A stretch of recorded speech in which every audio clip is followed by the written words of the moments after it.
Parent Entrepreneur Power, conversation number 145. Parent Entrepreneur Power. Wait, what?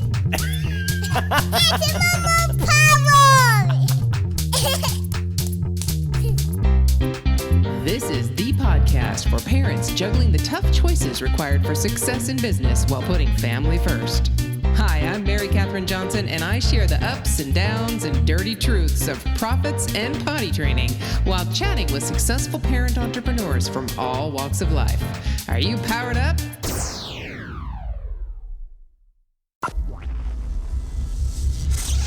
All right, welcome, Power Parents. Guess who? Mary Catherine Johnson here, and I have with me today Paul Maskill. He is the Business Development Director for TGA, and we'll find out a little bit more about what TGA stands for. But then the first thing we have to do is say hello to you, Paul. How you doing? Doing well. How are you today? I am fan-stinking-tastic, you know? Perfect. Gorgeous day. It's coming into fall. I can feel it. And that's my favorite time of the year. So how can I be anything but fantastic? That makes two of us. I'm looking forward to the fall. I know. Always, always. All right. So first off, tell us TGA, what that stands for, and then we'll get into our little gig here. Yeah, so TGA stands for Teach, Grow, Achieve. And just to keep it short, we basically run golf and tennis enrichment programs for kids, mainly at elementary schools right on campus. So getting more kids access to sports and keeping them active. Fantastic. Well, they definitely need that access to sports other than the ones that are typically sponsored. It sounds like you give them other options other than the standard football or kickball or what else do they have? Everything Volleyball, except golf and tennis usually. Yeah, volleyball. I mean, I remember just remembering my kids and what they had available to them. So that's really what the goal is, to make those two sports. They are pretty much the two least played youth sports, but the two most played adult sports. So making it more accessible at the elementary age when most kids decide what sports they play. Usually golf and tennis is more accessible as you get older, but by then you've already picked what sports you're going to play. So making it more accessible and building a business around that. And probably they have picked what they think they're good at or not good at, unfortunately. Right? Exactly. Or what they think is cool or what's on not. TV. Yes. Goodness. Yahoo. Well, I can't wait to dive into that. But before we do, we always start off with your once upon a time story. So kind of give us an idea of how you got into the dual role of being a parent and an entrepreneur. Yeah, so I actually became an entrepreneur before a parent. And I used to, back in a previous life, worked in corporate America, did the finance thing, spreadsheets, cubicles, not having much fun. So long story short, I decided not to do that anymore and invested in my first TGA franchise. So TGA is a franchise model that basically empowers local entrepreneurs to, get their community activated by building a youth sports enrichment program around it. And for me, it made perfect sense. I love sports, especially golf at the time. I had played my whole life and obviously had a good business background to start my own business. So I started my first TGA franchise back in 2011. And at that time, I was not even married. So there was no wife, there was no kids. Shortly after that, got married, ended up growing my business to 4 franchises throughout the next 4 or 5 years. And at the end of 2015, we decided to sell those franchises for a pretty good return, sold them for about 6 times what we invested in initially. And then at that time, we made the decision to also become parents. So around the same time the business sold, my wife was pregnant, and then fast forward to now, it's August 2016, and our daughter arrived in June. So we are newer parents, and really becoming an entrepreneur, at least for us, before having parents, before having kids, before becoming parents, really allowed us to then have more freedom when our child arrived, from a financial freedom standpoint as well as a time standpoint. My wife doesn't have to work full time anymore since we were able to sell the business for a pretty good return. And then I'm still doing the entrepreneurial thing, started up another business, as well as now I'm actually working with TGA on a national level at the franchisor level with a business development director role, as you said. So really in charge of all business development, which is new franchises as well as supporting current franchises. And I do have a entrepreneurial role in that as well. So it's been a fun journey to go from entrepreneur to parent to now doing anything and everything, as all those parents out there know. We do. We all, that's what we do. We have to take on whatever role we need at the time, right? Whether we're a parent or an entrepreneur. Exactly. Oh, I just, spreadsheets, and that just makes me cringe a little bit, but just because I don't find it as exciting. But anyway. No, me either. All right. So, wow, new parent. Congratulations. How's everything going? It's going well. I think at this point, most of our friends had already had kids at that time. So we were expecting the worst based on all the stories we heard.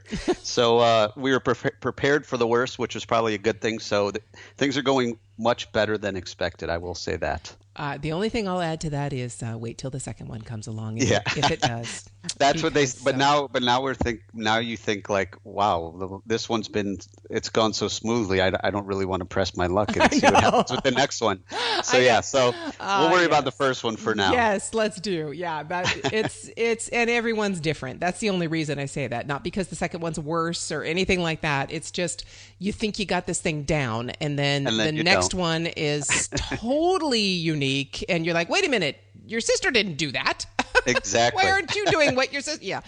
And I'll tell you one thing too. You're going to find the same thing with your entrepreneurial pursuit.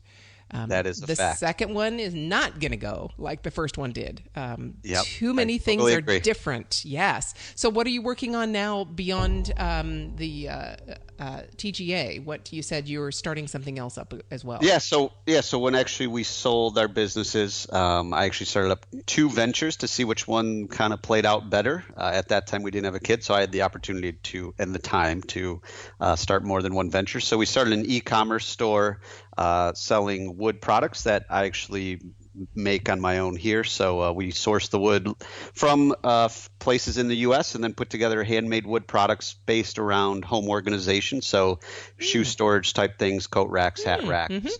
So all things wood. So we started that back in October, and then I actually also started a podcast at that time, which was called Automate Your Franchise. So I did those 2 things, as well as consulting role with TGA at that time. So I was kind of doing those 3 things, and then the baby came along, and then I had the opportunity to kind of take a bigger role within TGA and have a little bit of interest, as well as the long-term success with TGA. So I shut down the podcast for the time being, but the e-commerce store is still going strong and slowly continuing to grow, as well as learning a lot of stuff along the way. So yeah, because that's a very different business than TGA, isn't it? It is. So really getting the word out, and online marketing and digital marketing is a lot different than marketing locally and finding your customer. So right now those are pretty much my 3 things: the new daughter, the e-commerce store, and then TGA. Those 3 things keep me busy. Wow, they definitely keep you busy. Well, we can talk offline if you'd like, because the first business I started was Mommy Loves, and it was a novelty maternity company. It was the first maternity store online in 2003, and so I had to morph that and change that and outsource and do all kinds of things to sell a product, which is very different from either selling your time or your services, or even something locally that you're actually sourcing local customers for. So we can chat about that later if you'd like. That sounds like a plan. I could always use more information and insight. I love it. I'm consulting with people doing that right now, and it's just so much fun to actually look at products, things that people can actually buy and hold and wear and enjoy, and give you Yelp reviews on and feedback for, and it's really a blast. But it is totally different. So that's like having a different child. It is. Definitely. All right. So wow. All right. So you're very new into the entrepreneurial role as a parent, and I have to tell you too, Paul, that a lot of people that I speak with, amazing entrepreneurs, their journey in entrepreneurship basically parallels their journey in parenting. And it's not uncommon that people will become new parents and start up a business at around the same time. it's amazing how that works. And we all have different reasons for it, but it's amazing how many people do that, how many of us do that. And it's almost, sadomasochistic, right? I mean, we're just like, why am I doing this? What are we doing to ourselves? Yes, because they both require the same thing. So as a newborn, you don't get much sleep and you're just enamored with this amazing little creature you just created and you can't stop talking about it and thinking about it. And it's the same thing with your business. You can't get any sleep. You're just enamored with it and you just keep talking about it and thinking about it. So yeah, you kind of make yourself go a little bit crazy. But with that though, let me ask you from a business standpoint, how is it similar to having a newborn? How is this new venture, the wood products, similar to having a newborn now that you have one? Yeah, I mean, like you said, starting any business is like starting a family, more or less. So, there'll be days where you say, what are we doing? And we're never going to figure this out. And then there'll be days where you think you got it all under control. And then tomorrow happens. And then all of a sudden it feels like you're back to where you started. So the ups and downs, peaks and valleys, the adrenaline, the emotion, lack of sleep, the bright, shiny object syndrome. There's so many things that parallel with both ventures. The more you talk about it and think about it, it's actually kind of scary. It is. The same way, let's take sleeping, for instance, and I'm sure she's getting a little bit better with that, I'm sure. But, how many techniques are out there? When you talk about bright, shiny objects, that's perfect because how many techniques to help make your kids sleep better, right? And exactly. You try one, it doesn't work immediately, so you switch quick. Oh, we got to try another one because we want instant results. Yes, we do. Especially everybody in this day and age. Everybody wants things yesterday. Yes. Oh my goodness. So I'm curious about this though, since this is such a different business from the TGA, and that was did you start TGA as an actual franchise with that as the idea, or did you just start it yourself and then franchise it? No, so TGA was already around. So TGA started in 2003. They started selling franchises in 2006, and then I found it. Actually flipping through the Entrepreneur magazine. And so I bought my first franchise here in Raleigh, North Carolina, ended up with 4 franchises and sold them. And then now I actually work with the franchisor. So they're still based in California. I'm in Raleigh, so I kind of work remotely. But I'll do I speak with all of and help all the prospective franchise owners basically evaluate their territory, look at the financial model, look at the marketing, look at the lay of the land, the competition, everything that's in their geographic area, so that we can make sure that they're comfortable with the endeavor and make sure it's a good fit for both sides. So I just got back last night from Connecticut. We just opened a new franchise in Connecticut, so I'll go out and do all the new franchise training as well, kind of taking my experience of running my own franchises pretty successfully to now be able to help others do the same thing. So that's kind of how that started, and now I've they offered me and I gladly accepted because I really enjoyed and believe in the model, position with the company, kind of being in charge of all of that stuff. So doing that as well as the e-commerce stuff, like you said, totally different businesses, but I like a good challenge and I like learning new things. So really,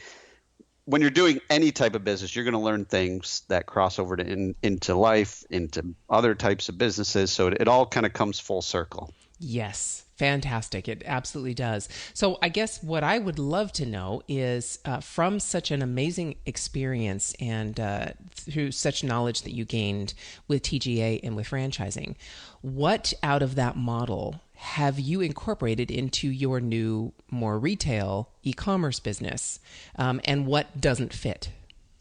Yeah, so marketing is totally different, obviously, and I'm actually using that now as far as marketing the franchise opportunity as well, really trying to get out online and finding your right target audience, and then, what kind of ads work, and then click through and landing page and all this other stuff that you need to learn as far as online marketing versus, an in-person local franchise or even just local business in general.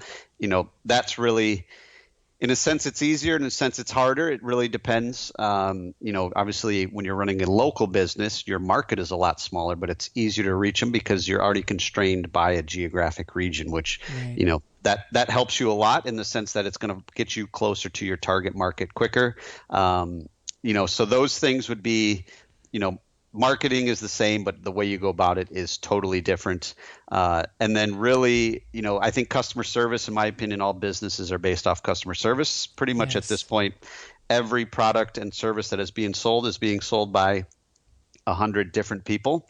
And what sets you apart is really the customer experience, the customer service, and giving customers a reason to come back to you. So I think in any business, whether it's e-commerce, local business, franchise, brick and mortar, whatever it is, if you can have good customer service that provides an excellent customer experience, you're going to have repeat customers, and then you're going to have those repeat customers also referring your business to other people. So I think in that sense, it's not going to change no matter what type of business you're running. Right. I agree. Now, would you also agree that customer service is really based on who you are and the way you communicate and the personality that you put forth with your product or your service or your website or anything like that? Because that's really who the customer connects with. They get a feel for who you are and really try and understand whether they fit.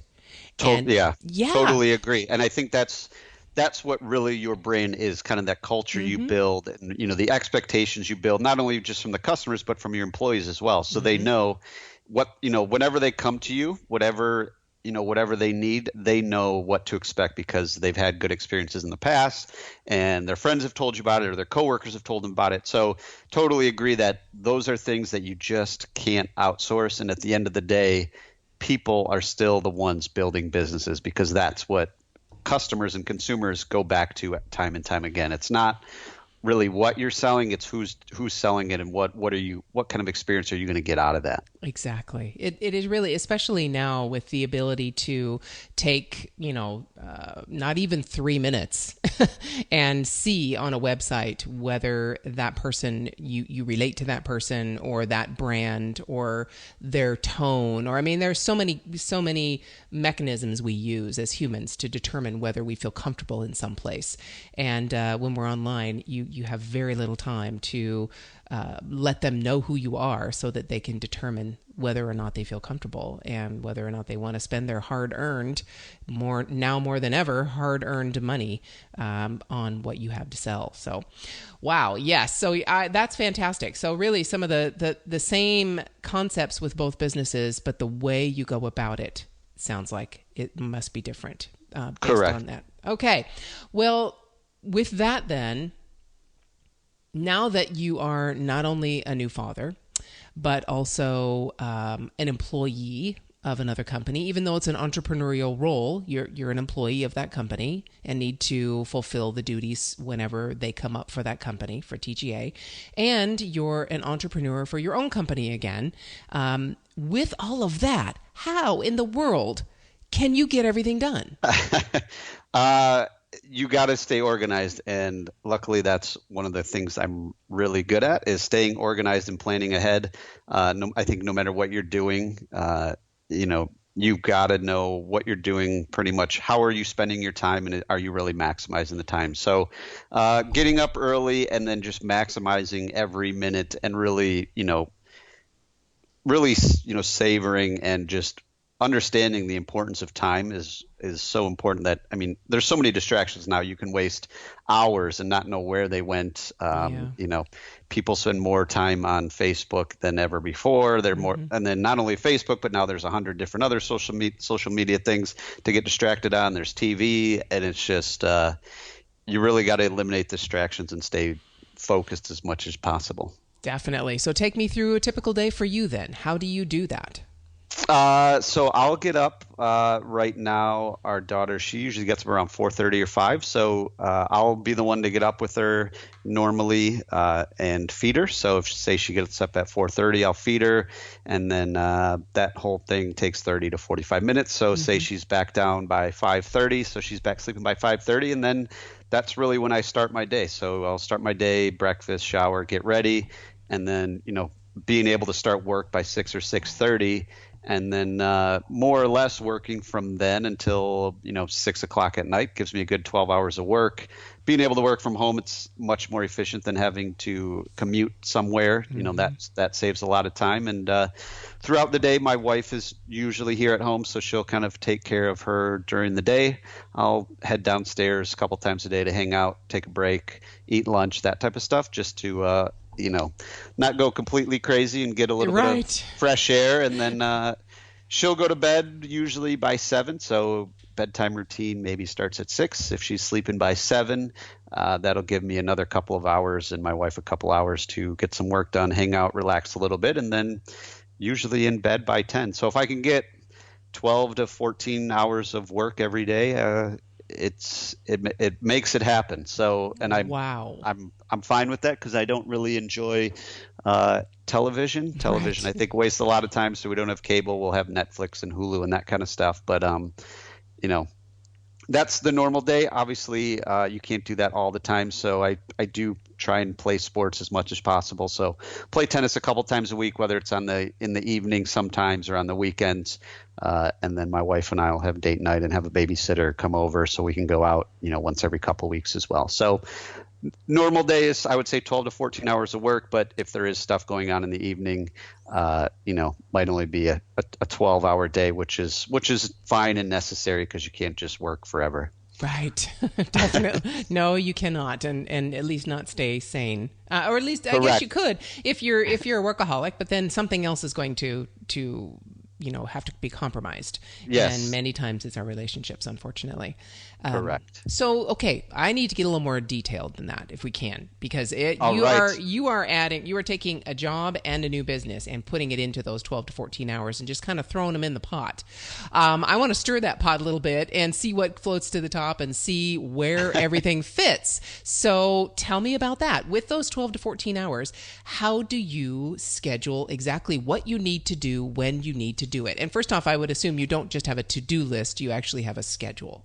Correct. Yeah. So for me, my number one tool is really just a calendar, and I schedule pretty much everything, and I have it on my Outlook, so it pops up. I have it on my phone, and I actually have it printed out on my desk, and I'll do a schedule every week, which is more or less the same schedule, and then I just fill in the schedule with things that need to get done, depending on what I'm focused on. But the e-commerce stores, that'll usually be morning type stuff. If I can get all that stuff done between 5:30 and 9 o'clock, and then work on it in the evenings as well, leaving most of the day for TGA stuff. So, that's kind of how it's broken down right now. So with the e-commerce store, it's, seeing what new tips and tricks are out there. Do we have any orders come in? Any communications with customers? Do I need to update anything on the website? Really just maintenance stuff. Mm-hmm. As far as actually doing the products and making the products, I do all that in the evening once she goes to bed. So if she goes to bed at 7, I will go out into the garage and work until I don't have any more work to do, which is usually 9 or 10 o'clock. And then, but if there is nothing to do at that point, that's when I'll get some stuff done on the computer as well. So as far as e-commerce store, it's usually early in the morning, later in the evening. And then most of the time during the day, probably from 9 o'clock until 5 o'clock is TGA stuff. And then if there's anything if I'm talking to people on the West Coast, since I'm on the East Coast, I might have some evening calls. So the evenings really, after 5 o'clock, it's really flexible depending on what needs to get done that day. And then I try and get a lot of stuff done on the weekends as well, earlier in the morning, so I can still enjoy the weekend. Or later in the evening once she's gone to bed, and once my wife has probably gone to bed as well. Right. I can get stuff done on the weekends as well. So that's kind of how the day is broken up. Obviously, running your own business and then, doing all my work with TGA, things always come up and you got to make exceptions. Like the last 2 days I was traveling.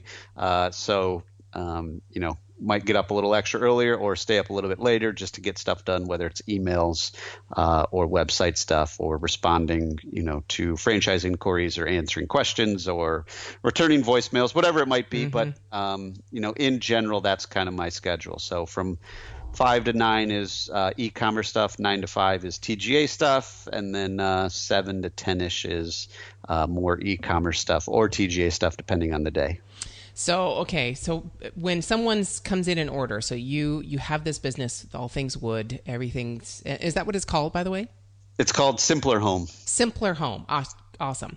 So you have that business, you have particular products that you know how to make or have templates to make or can customize, however you're doing it.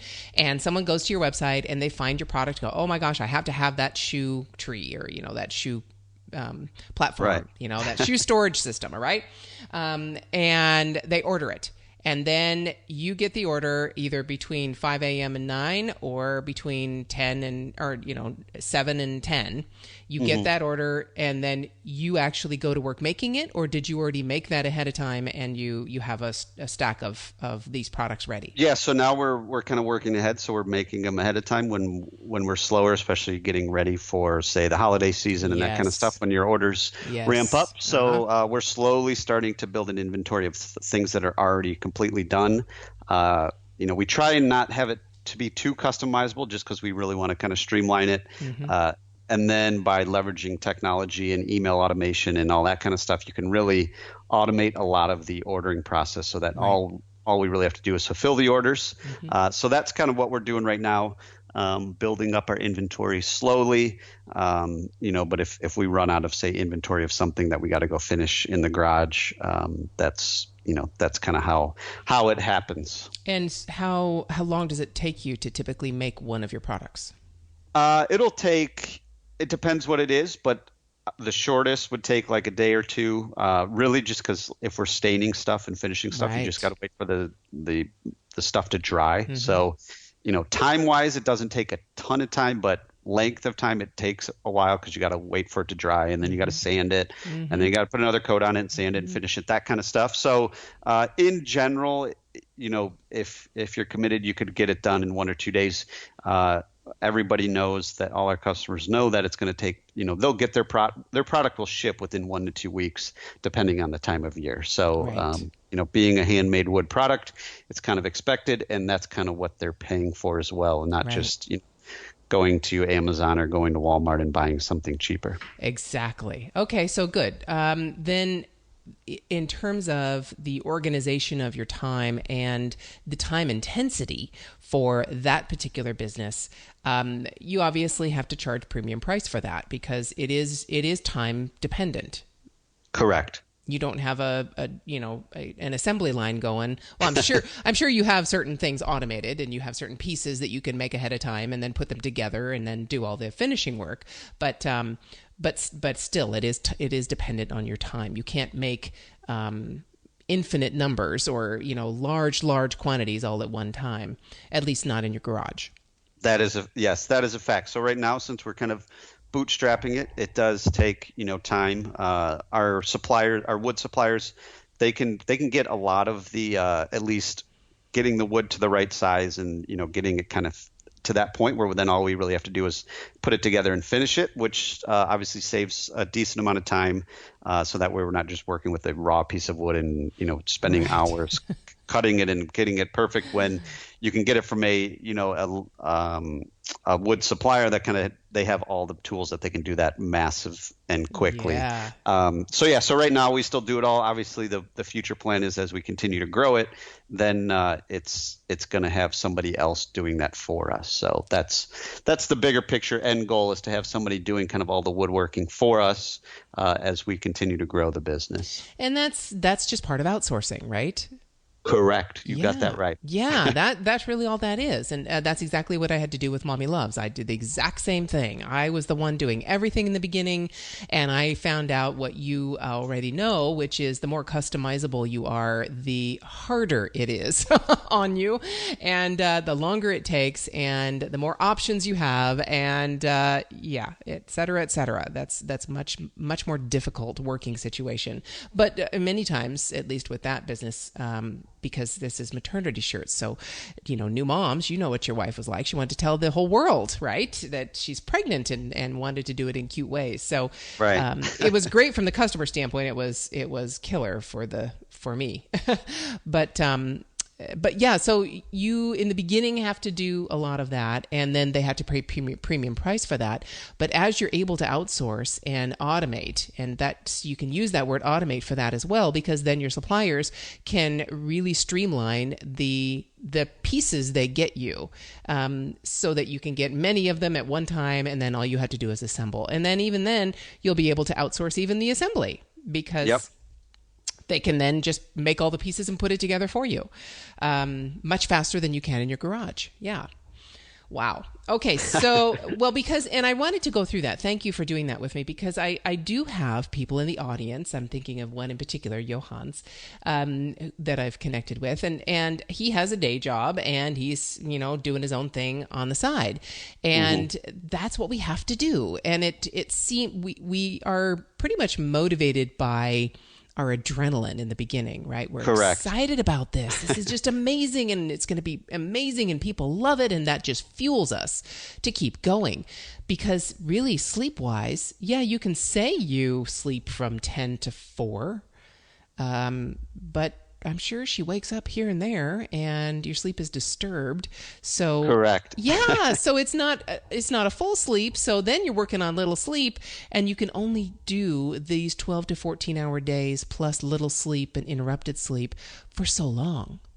Yeah, and there's usually a day or a weekend day where it's like you just kind of recharge, and you sleep a little bit later, and you go to bed a little bit earlier, and then you're ready to go, say, for another stretch. But totally agree. I mean, TGA is the same way when you're a franchise owner and you're building it. At first, you're going to be doing everything unless you have enough financial funds to pay other people to do all the back end work and, do all the office work and everything. But, at first, you're going to be doing everything. But if you start with the end in mind, and that at the end of the day, say 5 years from now, and envision what your business will be like in 5 years, and then work your way backwards and, kind of price everything in, then a little bit at a time, you're able to delegate a little bit here, automate a little bit here, take a little bit of profit and reinvest it into some sort of system. And then, or more inventory, or, more people, whatever the case may be, to eventually get to the point where then you can really just focus working on your business instead of doing all the stuff in your business, the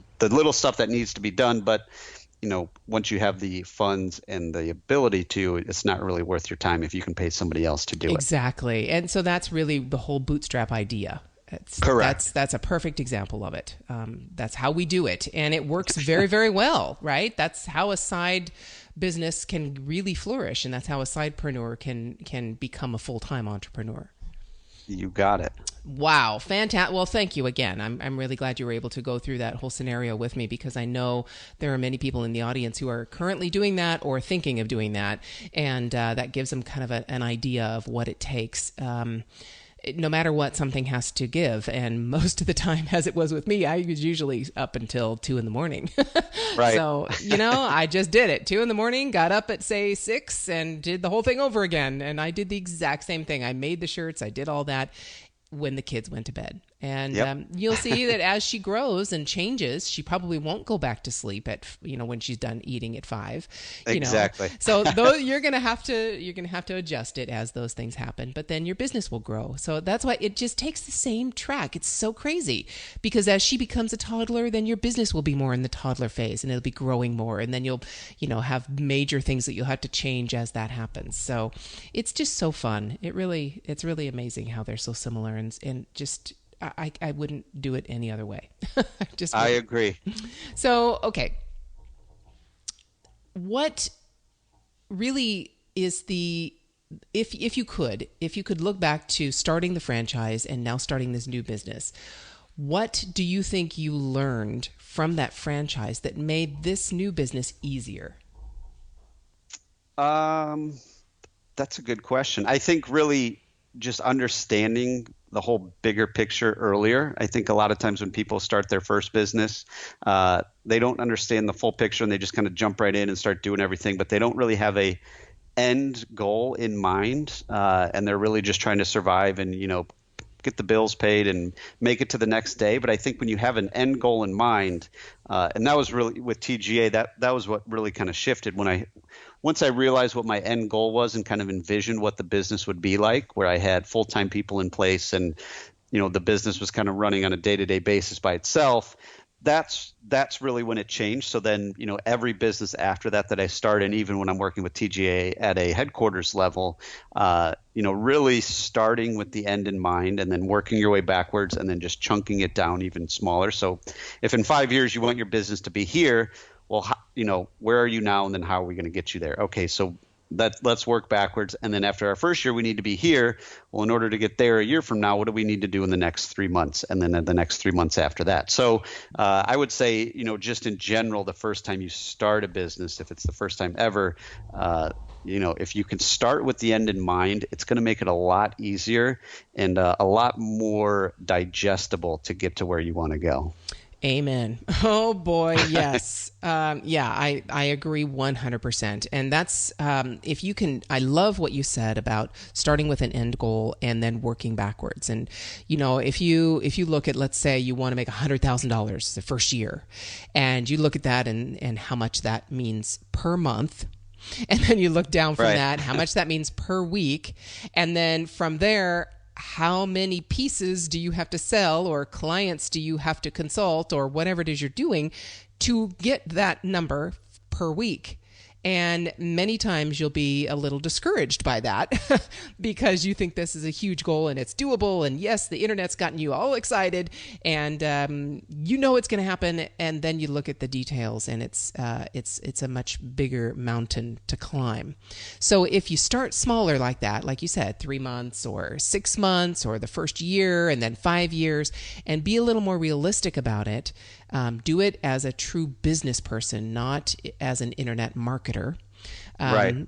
Right? You know what I'm talking about. Totally agree. Build a business. And yes. Have a plan and make it something that someone else could run, and it's not just like exactly what you said, not just an internet marketer. Yes. Fantastic. Thank you for that, because I've had many posts on that where I've taken people through the numbers, and it's enlightening to many people because they haven't thought of it that way. So many times they've been enamored by this amazing new technique, that wonderful shiny object that they just saw that was just so amazing that could happen, and didn't really look back at what that meant in terms of numbers and a whole business idea. So yeah, no business was built like that. No business was built overnight, ever, nowhere that I've ever been able to find.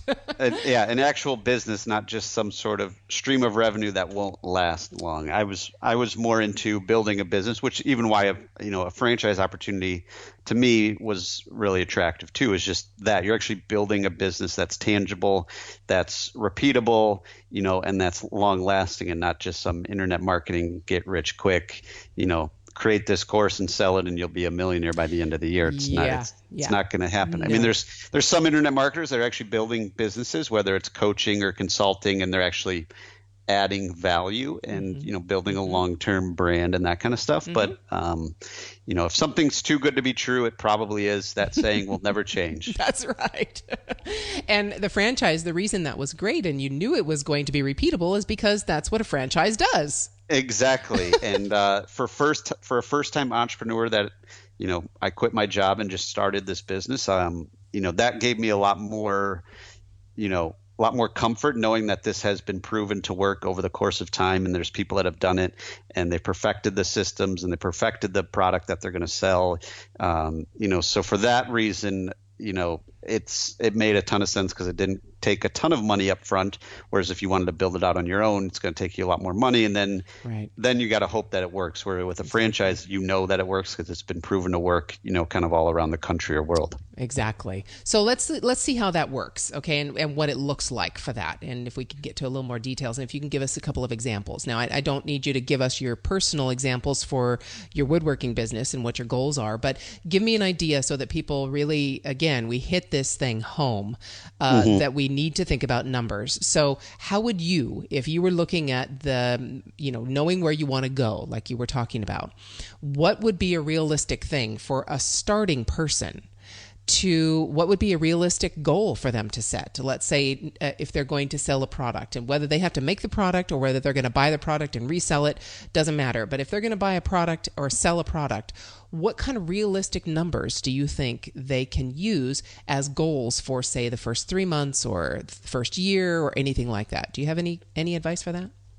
Yeah, I mean, no matter what type of business you're running, I think you need, financial goals, because then you can work your way backwards, like we talked about before. If you want to make $100,000 in the first year, well, then how many widgets are you going to have to sell, or how many, sales calls are you going to have to close, or, whatever it is.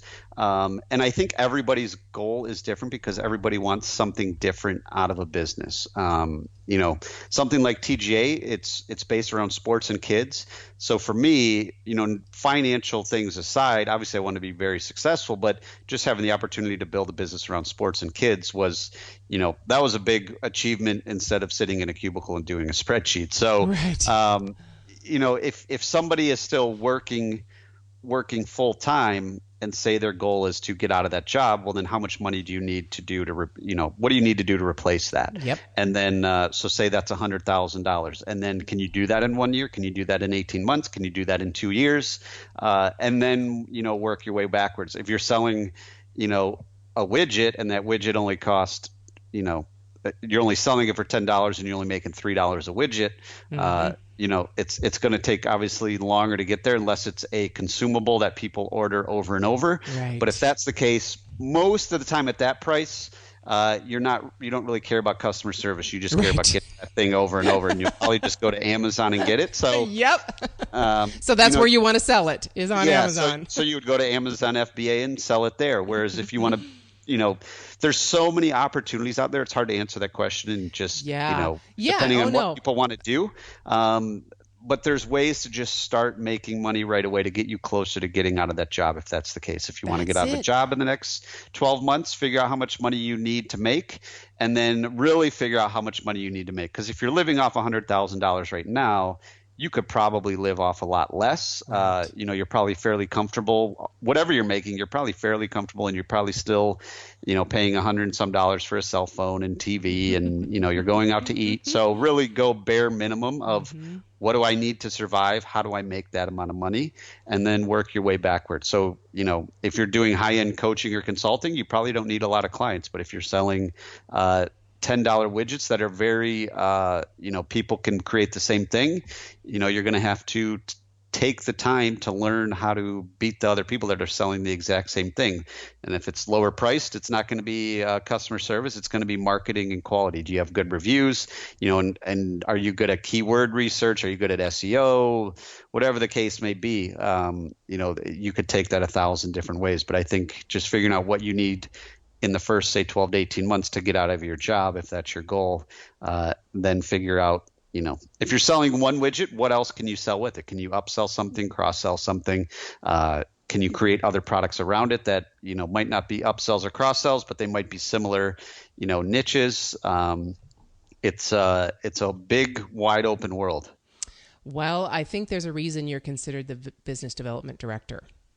Because I just threw that question at you out of the blue, and you hit it out of the park, really. That was because, we don't need to have very specific numbers, but I love how you took it from a very small priced item and looked at all the opportunities that you would have to maximize in order to get an edge in that market. And in the high-end consulting, you may not need as many clients, but they're going to need more hand-holding. You're going to need more of a funnel, basically, to get them into that consulting so that you have social proof and you have, they're totally different things. But Power Parents, it comes down to crunching the numbers. Doesn't matter which one you're doing. You have to crunch the numbers. So look at exactly that. It may not be realistic at $100,000 a year for that $10 widget, but it may be realistic at the high-end coaching price point. But you're going to have to then fill that funnel and find a lot of people to talk to get down to those select few who will be able to afford and need exactly what you have. But no matter what, it takes number crunching. You have to put a number to it. You can't just go, I want it, and leave it, right? You can't. Yep. You got to have a plan. Yes. Fantastic. And, the reason we call ourselves Power Parents, Paul, just to let you know, is because of what you're experiencing now with parenting and the skills that you're developing in raising your young daughter. are directly transferable to business. We use the same skills. And so we already have the power as parents to handle this whole business thing. When you get to potty training, you'll really know what I mean. Perfect. Can't wait. Oh, yeah, but enjoy it. I would definitely wait if I were you. Wow. Okay, so, all right. There may be people, even though I can't imagine that they're not powered up by the things you're talking about, but there may be people out there still sitting on the fence going, gosh, I really want to do this. And yeah, I can crunch the numbers and yeah, I want to do it, but gosh, maybe I don't know if this is the right time, or, gosh, my kids really need me. And, I really don't know. I really want to do this, but I don't know. Should I do it? And they're just rocking back and forth on that fence, just still considering. What would you say to that person? The worst case scenario is not as bad as you think it is. Just go do it. If you make every mistake in the book, that means you're every mistake much smarter than you were before. So every time you fail, you're one step closer and you're going to learn something to get to where you want to go. So don't be intimidated.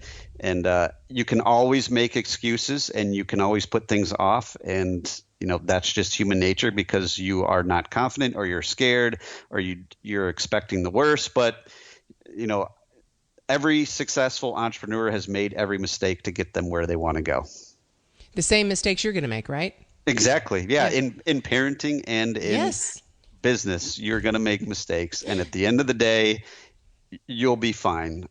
It's never as worse as you think it is, especially at that time. You think you made the worst mistake, and then the sun will come up tomorrow. And if you don't do it, you will regret not doing it more than you'll ever regret doing it. I've never really met an entrepreneur that said, I regret starting this business, because even if it crashed and burned, they learned so much that their next business was that much more successful because they made every mistake the first time. Fantastic. Well, I can't say it any better. Thank you for that. That's fantastic. All right. So where can people find you? What, you've got a couple of things going on, but tell us where we can find you and what other avenues we can connect with you. You can connect with me, I guess, on social media. I guess I would say Twitter is probably the one that I'm at least most accessible on. I'm on Twitter. Paul Maskill is my Twitter handle. I'm sure you'll have that in the show notes. Yes. If you want more information on TGA, you can go over to franchisetga.com/parent entrepreneur. That's for all the power parents out there that are interested in possibly starting a TGA franchise in their area, impacting kids around sports. If you are a parent, obviously you like kids, hopefully, and you like business if you're listening to this podcast. So creating a business around those two things is a lot of fun. Definitely. And give us your woodworking again. And the woodworking is called Simpler Home. So our website is actually simplerhomeusa.com. Somebody has the domain Simpler Home, even though they're not using it. We have not been able to get our hands on just simplerhome.com. So simplerhomeusa.com, you can find all of our woodworking stuff made by me. Fantastic. Thank you so much for spending this time with me, Paul. I really do appreciate your expertise and your time, and I hope you just enjoy this amazing day. Thank you. You as well. Really enjoyed it. To get powered up for your day, just go to parententrepreneur.power.com and listen to any one of the over 100 episodes we've had so far with amazing entrepreneurs just like you. It might just help you feel like a grown-up again.